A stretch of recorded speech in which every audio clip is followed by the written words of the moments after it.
നാം ഇന്ന് ചർച്ച ചെയ്യാൻ പോകുന്നത് ഹബീബായ റസൂലുള്ളാഹി സ്വല്ലല്ലാഹു അലൈഹി വസല്ലമ തങ്ങൾ മക്കയിൽ നിന്ന് മദീനയിലേക്ക് ഹിജ്റ പോയത് നമുക്ക് വലിയ സന്ദേശങ്ങൾ, വലിയ പാഠങ്ങൾ പറഞ്ഞു നൽകുന്നുണ്ട്. ഹബീബായ തങ്ങളുടെ ആ യാത്രയിലുണ്ടായ സംഭവ വികാസങ്ങൾ, ആ യാത്രയ്ക്ക് വേണ്ടി ഹബീബായ തങ്ങൾ നടത്തിയ മുൻകരുതലുകൾ, പ്ലാനിങ്ങുകൾ, ഇതൊക്കെ നമുക്ക് പകർത്താവുന്ന, നമ്മുടെ ജീവിതത്തിൽ അവലംബിക്കാവുന്ന ഒരുപാട് സന്ദേശങ്ങൾ നൽകുന്നുണ്ട്. ആ ഹിജ്റ നൽകുന്ന പാഠങ്ങൾ എന്തൊക്കെയാണെന്നാണ് ഈ വീഡിയോയിലൂടെ നാം പരിശോധിക്കാൻ പോകുന്നത്. അസ്സലാമു അലൈക്കും വറഹ്മത്തുള്ളാഹി വബറകാതുഹു. ബിസ്മില്ലാ വൽഹംദുലില്ലാ വസ്സലാത്തു വസ്സലാമു അലാ അഷ്റഫി റസൂലില്ലാ വഅലാ ആലിഹി വസഹ്ബിഹി അജ്മഈൻ അമ്മാ ബഅദ്. എന്റെ ഏറ്റവും സ്നേഹം നിറഞ്ഞ ശ്രോതാക്കളെ, അല്ലാഹു സുബ്ഹാനഹു വ തആല നമ്മെ എല്ലാവരെയും അവന്റെ സ്വർഗ്ഗത്തിൽ ഒരുമിച്ച് കൂട്ടി അനുഗ്രഹിക്കട്ടെ. നമ്മിൽ നിന്ന് സംഭവിച്ചു പോയ തെറ്റുകുറ്റങ്ങളൊക്കെ അള്ളാഹു പുറത്ത് മാഫാക്കി നൽകട്ടെ. പ്രിയപ്പെട്ടവരെ, നമ്മുടെ ജീവിതത്തിൽ ഉണ്ടാകുന്ന ചില സംഭവ വികാസങ്ങൾ നമുക്ക് വലിയ മാറ്റങ്ങൾ തന്നേക്കാം. ചില ആളുകളുടെ കടന്നുവരവ്, ചില കാര്യങ്ങൾ നമുക്ക് ലഭിക്കൽ, ഇതൊക്കെ നമ്മുടെ ജീവിതത്തിൽ വലിയ അഭിവൃദ്ധിയും ഉയർച്ചയും ചിലപ്പോൾ തന്നേക്കാം. അതുപോലെ തന്നെ നമ്മുടെ ജീവിതത്തിൽ വലിയ തകർച്ച ഉണ്ടാകുന്ന കാര്യങ്ങൾ ഉണ്ടായേക്കാം. ചില ആളുകളുടെ മരണം, നമ്മോട് അടുത്ത ആളുകൾ മരണപ്പെടുക, ഇതൊക്കെ നമ്മെ വലിയ തകർച്ചയിലും കൊണ്ടെത്തിച്ചേക്കാം. നമ്മുടെ ജീവിതത്തിൽ ഉണ്ടാകുന്ന സംഭവ വികാസങ്ങൾ നമുക്ക് വലിയ മാറ്റങ്ങൾ തരും. അതുപോലെ തന്നെ ഇസ്ലാമിന്റെ നാൾ വഴിയിൽ ഇസ്ലാമിന് വലിയ മാറ്റങ്ങൾ സമ്പാദിച്ച, ഇസ്ലാമിന് വലിയ ഉയർച്ച സമ്പാദിച്ച ഒരു കാര്യമാണ് ഹിജ്റ എന്ന് പറയുന്നത്. 13 വർഷക്കാലമുള്ള മക്കയിലെ ജീവിതം ഹബീബായ തങ്ങൾക്കും സഹാബത്തിനും കൊടിയ പീഡനങ്ങൾ ഏറ്റുവാങ്ങേണ്ടി വന്നിട്ടുണ്ട്.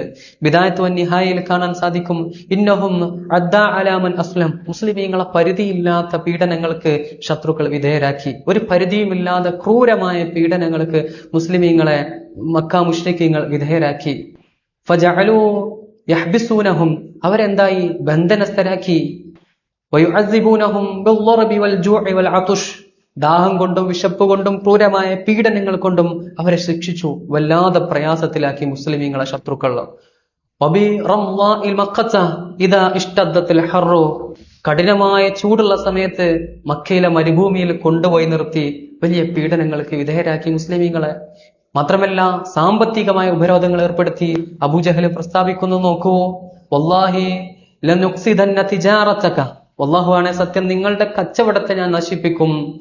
വലനുഹ്ലികന്ന മാലക, നിങ്ങളുടെ മുതലിനെ മുഴുവനും ഇല്ലാണ്ടാക്കി കളയുമെന്ന് പ്രസ്താവന അബൂജഹൽ നടത്തുന്നുണ്ട്. അത്രത്തോളം ക്രൂരമായ സാമ്പത്തികമായ, ശാരീരികമായ എല്ലാ പീഡനങ്ങൾക്ക് വിധേയരാക്കി, എല്ലാ ഉപരോധങ്ങളും ഏറ്റുവാങ്ങേണ്ടി വന്നു ഹബീബായ റസൂലുള്ളാഹി സ്വല്ലല്ലാഹു അലൈഹി വസല്ലം തങ്ങളും സഹാബത്തും.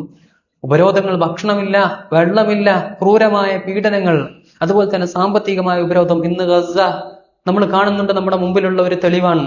ഗസയിൽ ഇസ്രായേലുകാർ സാമ്പത്തികമായും അവരുടെ എല്ലാ നിലക്കും ഉപരോധം ഏർപ്പെടുത്തിയിരിക്കുകയാണ്. അങ്ങോട്ട് എയ്ഡുകൾ പോലും വരാതെ, ഭക്ഷ്യവസ്തുക്കൾ പോലും വരാതെ, അവർക്ക് ജീവിതത്തിൽ അത്യാവശ്യമുള്ള കാര്യങ്ങൾ പോലും അങ്ങോട്ട്, അതിനുള്ള കണ്ടെയ്നറുകൾ പോലും കടത്തിവിടാതെ ഇസ്രായേലി ക്രൂര പട്ടാളക്കാർ അവിടെ ഉപരോധം തീർത്തിരിക്കുകയാണ്. വൈദ്യുതിയുള്ള വെള്ളമില്ലാതെ, വെള്ളം നൽകാതെയൊക്കെ. അപ്പോ അത്രത്തോളം ഉപരോധം എന്തായി ഹബീബായ തങ്ങൾക്കും സഹാബത്തിനും ഏറ്റുവാങ്ങേണ്ടി വന്നു. മാത്രമല്ല ഇസ്ലാമിന്റെ പ്രബോധനം നിരോധിച്ചു. ഇസ്ലാമിക പ്രബോധനം നടത്താൻ സമ്മതിക്കുന്നില്ല. പല സ്ഥലത്തും നിയമം മൂലം പ്രബോധനം നിരോധിച്ച സ്ഥലങ്ങളുണ്ടല്ലോ. അപ്പോ ഇസ്ലാമിക പ്രബോധനം രഹസ്യമായിട്ട് ഹബീബായ തങ്ങൾക്ക് ഇസ്ലാമിനോട് അനുകമ്പയുള്ള ആളുകളുടെ അടുക്കൽ ചെന്നുകൊണ്ട് നടത്തേണ്ടി വന്നു. അള്ളാന്റെ ഖുർആൻ പറയുന്നുണ്ട്, അള്ളാന്റെ ഖുർആനിൽ പറയുന്നതായിട്ട് കാണാൻ സാധിക്കും, വഖാലല്ലദീന കഫറു ലാ തസ്മഉ ലിഹാദൽ ഖുർആൻ, നിങ്ങൾ ഖുർആൻ കേൾക്കാൻ പാടില്ല, ആ ഖുർആൻ കേട്ടാൽ നിങ്ങൾ ശബ്ദമുയർത്തിക്കൊണ്ട് അതിനെ ഇല്ലാതാക്കണം എന്ന് വരെ എന്തായി കാഫിര്യങ്ങൾ പറഞ്ഞു എന്ന് അള്ളാന്റെ പരിശുദ്ധ ഖുർആൻ രേഖപ്പെടുത്തി വെച്ചതായിട്ട് നമുക്ക് കാണാൻ സാധിക്കും. ഇസ്ലാമിക പ്രബോധനം അനുവദിക്കുന്നില്ല, ക്രൂരമായ പീഡനങ്ങൾക്ക് മുസ്ലിമീങ്ങളെ വിധേയരാക്കി. ഇങ്ങനെയുള്ള ഒരു സാഹചര്യത്തിലാണ് മദീനയിലേക്ക് ഹിജ്റ പോകാം അള്ളാഹുവിന്റെ മാർഗത്തിൽ നിന്നുള്ള നിർദ്ദേശം വരുന്നത്. ആ സമയത്ത് ഹബീബായ തങ്ങളുടെ അതിനുവേണ്ടിയുള്ള തയ്യാറെടുപ്പുകൾ നമുക്ക് വലിയ പാഠങ്ങൾ നൽകുന്നുണ്ട്. ഹബീബായ തങ്ങൾ നട്ടുച്ച സമയത്ത്, വിദേശ രാജ്യങ്ങളിലെ മരുഭൂമിയിലെ ചൂട് നമുക്കറിയാം, ഗൾഫ് രാഷ്ട്രങ്ങളിലെ ചൂട് നമുക്കറിയാം. നട്ടുച്ച സമയത്ത് എന്ത് ചൂടായിരിക്കുമെന്ന്. ഹബീബായ തങ്ങൾ നട്ടുച്ച സമയത്ത് അബൂബക്കർ സിദ്ദീഖ് റളിയല്ലാഹു അൻഹുവിന്റെ വീട്ടിലേക്ക് പോവുകയാണ് ഈ യാത്രക്കുള്ള പ്ലാനിങ്ങൾ നടത്താൻ, അള്ളാഹുവിൽ നിന്നുള്ള സമ്മതം വന്നതിന് ശേഷം ഹിജ്റ പോകാൻ. അങ്ങനെ അബൂബക്കർ സിദ്ദീഖ് റളിയല്ലാഹു അൻഹു വീട്ടിലേക്ക് നട്ടുച്ച സമയത്ത്, കാരണം നട്ടുച്ച സമയത്ത് ആരും പുറത്തുണ്ടാവില്ല, ആരും ഇത് കാണുകയില്ല, ഇത് സംശയത്തോടു കൂടി നോക്കുകയില്ല. അതിനുവേണ്ടിയാണ് ഹബീബായ തങ്ങൾ നട്ടുച്ച സമയത്ത് പോയത്. അങ്ങനെ അവിടെ ചെന്നുകൊണ്ട് അവിടെ നിന്ന് രാത്രി പുറപ്പെടാൻ ആവശ്യമായ എല്ലാ മുൻകരുതലുകളും ഹബീബായ തങ്ങൾ സ്വീകരിക്കുകയാണ്. വഴി കാണിക്കാൻ വേണ്ടി അമുസ്ലിമായ അബ്ദുല്ലാഹിബിന് അരീഖത്തിനെ കൂടെ കൂട്ടി. അമുസ്ലിമായിരുന്നു. നമ്മോട് സഹായിക്കുന്ന, നമ്മോട് കൂടെ നിൽക്കുന്ന, നമ്മെ ചതിക്കില്ല എന്ന് ഉറപ്പുള്ള അമുസ്ലിമീങ്ങളെ എന്ത് ചെയ്യാം, നമുക്ക് കൂടെ കൂട്ടാമെന്ന് ഇതിൽ നിന്ന് സന്ദേശം നൽകുന്നുണ്ട്. നമ്മളെല്ലാവരും സഹോദര്യത്തോടു കൂടി ജീവിക്കണം. അതാണ് ഇതിൽ നിന്ന് നൽകുന്ന പാഠം എന്ന് പറയുന്നത്. നമുക്ക് എന്ത് ചെയ്യാം, മുസ്ലിമീങ്ങളായ ആളുകളെയും എന്ത് ചെയ്യാം, നമുക്ക് കൂടെ കൂട്ടാം. അങ്ങനെ വഴി കാണിച്ചു തരാൻ വേണ്ടി സൗർ ഗുഹയിലേക്ക് അബ്ദുല്ലാഹിബ്നു അരീക്കത്തിനോട് വരാൻ പറയുകയാണ്. മക്കയിൽ നിന്ന് പോകുമ്പോൾ വരണ്ട, സൗർ ഗുഹയിലേക്ക് ആ സമയത്ത് വന്നാൽ മതി. സൗർ ഗുഹയിലുള്ള സമയത്ത് അവിടെ നിന്ന് മദീനയിലേക്ക് വഴി കാണിക്കാൻ വന്നാൽ മതി എന്ന് അബ്ദുല്ലാഹിബ്നു അരീക്കത്തിനെ ഏൽപ്പിക്കുകയാണ്. അങ്ങനെ അതിനു വേണ്ടിയുള്ള എല്ലാ സജ്ജീകരണങ്ങളും ഹബീബായ റസൂലുള്ളാഹി സ്വല്ലല്ലാഹു അലൈഹി വസല്ലം തങ്ങൾ മുന്നേ നടത്തുന്നുണ്ട്. അത് നമുക്ക് നൽകുന്ന വലിയ പാഠമാണ്. ഹബീബായ തങ്ങൾ സ്വീകരിച്ച പ്ലാനിങ്ങും നയതന്ത്രജ്ഞതയും നമുക്ക് നൽകുന്നുണ്ട് വലിയ പാഠമാണ്. നമ്മളെല്ലാ കാര്യങ്ങളും ചെയ്യുമ്പോഴും എന്താവും, ആ മുന്നേ ആ കാര്യം നടക്കുമ്പോൾ, ആ ഫംഗ്ഷൻ നടക്കുമ്പോൾ, അല്ലെങ്കിൽ നമുക്ക് പരീക്ഷയാണെങ്കിൽ പരീക്ഷയുടെ തലേ ദിവസം എന്താവും, നമ്മൾ പഠിക്കാനിരിക്കും. അല്ലെങ്കിൽ സ്കൂളിൽ പോവുകയാണെങ്കിൽ, മറ്റു സ്ഥാപനങ്ങളിലേക്ക് ജോലിക്കൊക്കെ പോവുകയാണെങ്കിൽ അതിന്റെ ഒരു 5 മിനിറ്റ് മുമ്പ് കുറച്ചു മുന്നേ നേരം വഴുകി ഇറങ്ങും.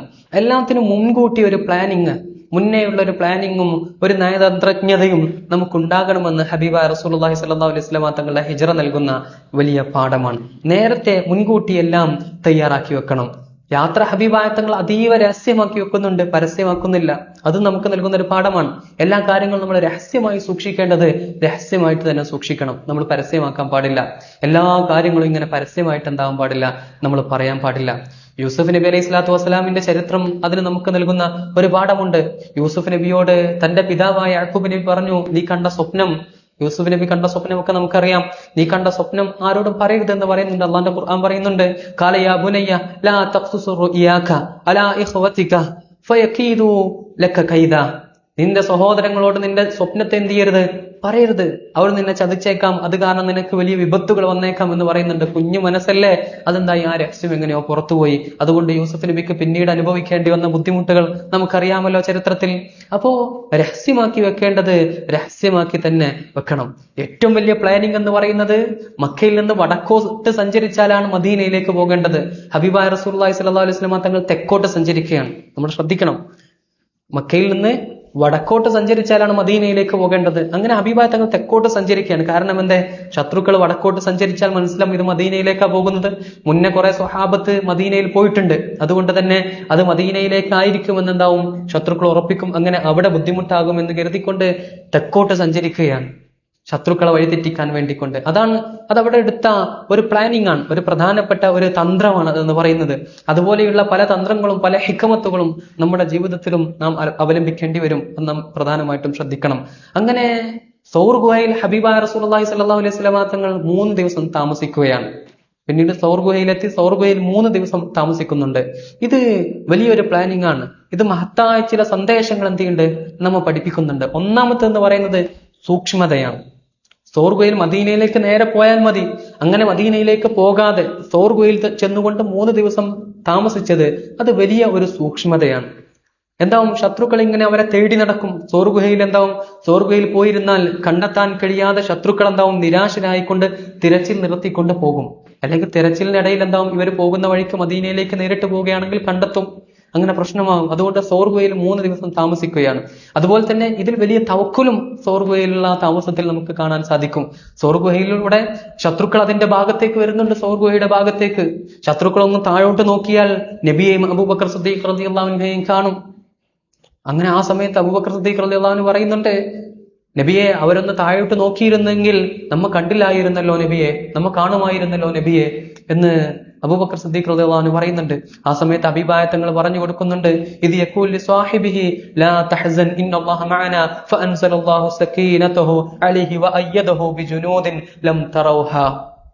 അല്ലാഹു ഹബീബായ തങ്ങൾ അബൂബക്കർ സിദ്ദീഖ് റളിയല്ലാഹു അൻഹുവോട് പറഞ്ഞു, നിങ്ങൾ പേടിക്കേണ്ട, ലാ തഹ്സൻ ഇന്നല്ലാഹ മഅനാ, നിങ്ങൾ ഭയപ്പെടേണ്ട, അല്ലാഹു നമ്മുടെ കൂടെയുണ്ട്. എന്നിട്ട് ഫഅൻസലല്ലാഹു സകീനതഹു അലൈഹി, അവർക്ക് അല്ലാഹു വലിയ സമാധാനത്തെയും മലക്കുകളുടെ സഹായത്തെയും ഒക്കെ ഇറക്കി കൊടുത്തു എന്ന് അള്ളാന്റെ പരിശുദ്ധ ഖുർആൻ സൂറത്ത് തൗബയിലെ 40-ാമത്തെ ആയത്തിൽ രേഖപ്പെടുത്തി വെച്ചതായിട്ട് നമുക്ക് കാണാൻ സാധിക്കും. ഇതിൽ നിന്ന് നമുക്ക് 2 കാര്യങ്ങൾ മനസ്സിലാക്കാം, വലിയ സൂക്ഷ്മതയും തവക്കുലും. ഇത് രണ്ടും നമ്മുടെ ജീവിതത്തിൽ അനിവാര്യമാണ്. സൂക്ഷ്മത വേണം, തവക്കുലും വേണം. വെറും തവക്കുൽ മാത്രം ഉണ്ടായതുകൊണ്ട് കാര്യമുണ്ടോ? ഇല്ല. ഒരു സഹാബി വന്നുകൊണ്ട് ഒട്ടകത്തെ കെട്ടിയിടാതെ അവിടെ നിർത്തിക്കൊണ്ടെന്തായി തവക്കുലാക്കി കൊണ്ടുപോയി. ആ സമയത്ത് ഹബീബായ തങ്ങൾ ആ സ്വഹാബിയോട് പറഞ്ഞു, നീ ഒട്ടകത്തെ കെട്ടിയിടൂ, എന്നിട്ട് നീ തവക്കുലാക്കൂ. അല്ലെങ്കിൽ ഒട്ടകം ഓടിപ്പോയിട്ട് അള്ളാഹുലെ തവക്കുലാക്കിയിട്ട് കാര്യമുണ്ടോ? ഒട്ടകത്തെ കെട്ടിയിടാതെ. നമ്മൾ സൂക്ഷ്മതയും വേണം, തവക്കുലും വേണം. രണ്ടും അത് അത്യാവശ്യമുള്ള കാര്യമാണ്. വെറും തവക്കുൽ മാത്രം ഉണ്ടായതുകൊണ്ട് കാര്യമില്ല. ഡോക്ടർ മരുന്ന് കഴിക്കാൻ പറഞ്ഞു, മരുന്ന് കഴിക്കാതെ അസുഖം വന്നാൽ അള്ളാഹു എല്ലാ അസുഖം തന്നെ അള്ളാഹു മാറ്റി നൽകുമെന്ന് പറഞ്ഞുകൊണ്ട് വെറും തവക്കുൽ കൊണ്ട് കാര്യമില്ല. ഡോക്ടർ മരുന്ന് കഴിക്കാൻ പറഞ്ഞാൽ ആ മരുന്ന് കൃത്യമായി കഴിക്കണം, എന്നിട്ട് നമ്മൾ തവക്കുലാക്കണം. ഭക്ഷണം കുറക്കാൻ പറഞ്ഞാൽ ഭക്ഷണം കുറക്കാതെ കൊഴുപ്പ്, ഷുഗർ, അതുപോലത്തെ എല്ലാ അസുഖങ്ങൾ വന്നിട്ട് ഭക്ഷണം നിയന്ത്രിക്കാനും ക്രമീകരിക്കാനും പറയുമ്പോൾ അത് ക്രമീകരിക്കാതെ തവക്കുലാക്കിക്കൊണ്ട് ഇഷ്ടമുള്ളതുപോലെ ഭക്ഷിച്ചതുകൊണ്ട് കാര്യമുണ്ടോ? ഇല്ല. അവിടെ നമ്മൾ ഭക്ഷണം നിയന്ത്രിക്കുകയും പിന്നീട് തവക്കുലും വേണം. അങ്ങനെയാണ് വേണ്ടത്. അല്ലാതെ വെറും തവക്കുൽ കൊണ്ട് മാത്രം കാര്യമില്ല എന്ന് മനസ്സിലാക്കണം. തവക്കുൽ അത്യാവശ്യമാണ്, അതുപോലെ തന്നെ സൂക്ഷ്മതയും അത്യാവശ്യമാണ്. നമ്മൾ മുൻകരുതലുകൾ സ്വീകരിക്കണം, എന്നിട്ട് നമുക്ക് തവക്കുലും ഉണ്ടായിരിക്കണം. അപ്പോഴാണ് നമുക്ക് വലിയ വിജയം കരസ്ഥമാകാൻ കഴിയുക എന്നതിൽ നിന്ന് മനസ്സിലാക്കാൻ സാധിക്കുന്നത്. അതുപോലെ തന്നെ ഹിജറ നൽകുന്ന വലിയ പാഠം എന്ന് പറയുന്നത്, വലിയ സന്ദേശം എന്ന് പറയുന്നത്, ഏത് സമയത്തും ദുആഇനെ മുറുകെ പിടിക്കണമെന്നാണ്. ഹിജറക്ക് പോകുന്നതിന് മുമ്പ് ഹബീബായ റസൂലുള്ളാഹി സ്വല്ലല്ലാഹു അലൈഹി വസല്ലമ തങ്ങൾക്ക് അള്ളാഹു ഒരു ദുആഇനെ പഠിപ്പിച്ചു കൊടുക്കുന്നുണ്ട്. ആ ദുആഇനെ ഹബീബായ തങ്ങൾ മുറുകെ പിടിച്ചു എന്ന് നമുക്ക് കാണാൻ സാധിക്കും. ഏതാണ് ആ ദുആ? വഖുൽ റബ്ബി അദ്ഖിൽനി മുദ്ഖല സിദ്ഖി വഅഖ്രിജ്നി മുഖ്റജ സിദ്ഖി വജഅൽ ലി മിൻ ലദുൻക സുൽത്താനൻ നസീറ എന്ന് പറയുന്ന പ്രാർത്ഥന സൂറത്തുൽ ഇസ്രാ 80-ാമത്തെ ആയത്തായിട്ട് നമുക്ക് കാണാൻ സാധിക്കും. അള്ളാഹുവെ, എനിക്ക് നല്ല യാത്രയും അതുപോലെ തന്നെ എന്റെ പുറപ്പെടലുകളും ഒക്കെ നന്നാക്കണേ, എന്റെ യാത്രയും എന്റെ പ്രവേശനവും ഒക്കെ നല്ലതാക്കണേ എന്നുള്ള പ്രാർത്ഥന. അതുപോലെ തന്നെ അള്ളാഹുവിന്റെ വലിയ സഹായം എനിക്ക് നൽകണേ എന്ന ആശയം വരുന്ന ഈ പ്രാർത്ഥന ഹബീബായ തങ്ങൾ മുറുകെ പിടിച്ചു എന്ന് കാണാൻ സാധിക്കും. അതുകൊണ്ട് പ്രാർത്ഥന നമ്മൾ മുറുകെ പിടിക്കണം. പ്രാർത്ഥന അനിവാര്യമാണ്. ഹിജറ നൽകുന്ന വലിയ സന്ദേശം അതാണ്. പ്രാർത്ഥന അത്യാവശ്യമാണ് നമ്മുടെ ജീവിതത്തിൽ. മഹാനായ അലി ഇബ്നു അബീ ത്വാലിബ് റളിയല്ലാഹു അൻഹു നിവേദനം ചെയ്യുന്ന ഹദീസ്, ഹബീബായ റസൂലുള്ളാഹി സ്വല്ലല്ലാഹു അലൈഹി വസല്ലം തങ്ങൾ പറയുന്നു, അദ്ദുആഉ സിലാഹുൽ മുഅ്മിൻ, ഒരു മുഅ്മിന്റെ ആയുധമാണ് പ്രാർത്ഥന. വഇമാദുദ്ദീൻ, ദീനിന്റെ തൂണുമാണ്. വനൂറു സമാവാതി വൽ അർള്, ആകാശഭൂമികളിലെ പ്രകാശം കൂടിയാണ് നൂറാൻ പ്രാർത്ഥന എന്ന് പറയുന്നത്. അതുകൊണ്ട് ആ പ്രാർത്ഥന നമ്മൾ മുറുകെ പിടിക്കണം. അത് ഹിജറ നൽകുന്ന വലിയ സന്ദേശമാണ്. ആ ഹിജറ വിജയിക്കാൻ, ഹിജറയിൽ ലക്ഷ്യസ്ഥാനത്ത് എത്തിച്ചേരാൻ പ്രധാനമായി കാരണമായത് പ്രാർത്ഥന കൂടിയാണ്. പ്രാർത്ഥനയും തവക്കുലും ഒക്കെ നമുക്കുണ്ടാകണം. അതോടൊപ്പം സൂക്ഷ്മതയും പ്ലാനിങ്ങും മുൻകരുതലുകളും നയതന്ത്രജ്ഞതയും ഉണ്ടാകണമെന്ന് ഹിജറ നൽകുന്ന വലിയ പാഠമാണ്. അതുപോലെ തന്നെ യഥാർത്ഥത്തിൽ ഹിജറ ഒരു പ്രതീക്ഷ കൂടിയാണ്. മക്കയിലെ വലിയ പീഡനങ്ങൾ സഹിക്കേണ്ടി വന്നു. ആ പീഡനങ്ങളിൽ നിന്ന് വലിയ വിജയം നൽകിയത് ഹിജറയാണ്. ഹിജറയ്ക്ക് ശേഷം മക്കയിലെ അവസ്ഥ പോലെയല്ല മദീനയിൽ ഉണ്ടായത്. മദീനയിൽ വലിയ സഹായവും ഇസ്ലാമിക പ്രബോധനത്തിന് ആവശ്യമായ സ്വാതന്ത്ര്യവും എല്ലാം മദീനയിലുണ്ടായി. മക്ക മാത്രമല്ല, മദീനയും എന്തായി? വിജയം നൽകി. മക്കയിൽ ബുദ്ധിമുട്ട് അനുഭവിച്ചപ്പോ മദീന വലിയ വിജയം ഹബീബായ തങ്ങൾക്കും സഹാബത്തിനും നൽകുന്നുണ്ട്. അപ്പോ നമ്മൾ വലിയ പ്രതിസന്ധി അനുഭവിക്കേണ്ടി വരുമ്പോഴും നമുക്ക് വിജയം ഉണ്ടാകും എന്നൊരു പ്രതീക്ഷ ഹിജറ നമുക്ക് നൽകുന്നുണ്ട്. നമ്മുടെ നാട്ടിൽ വല്ലാതെ പ്രതിസന്ധി മുസ്ലിമീങ്ങൾ തരണം ചെയ്യേണ്ടി വരുമ്പോഴും നമുക്ക് വലിയ പ്രതീക്ഷ മറുപുറത്ത് നൽകുന്നുണ്ട്.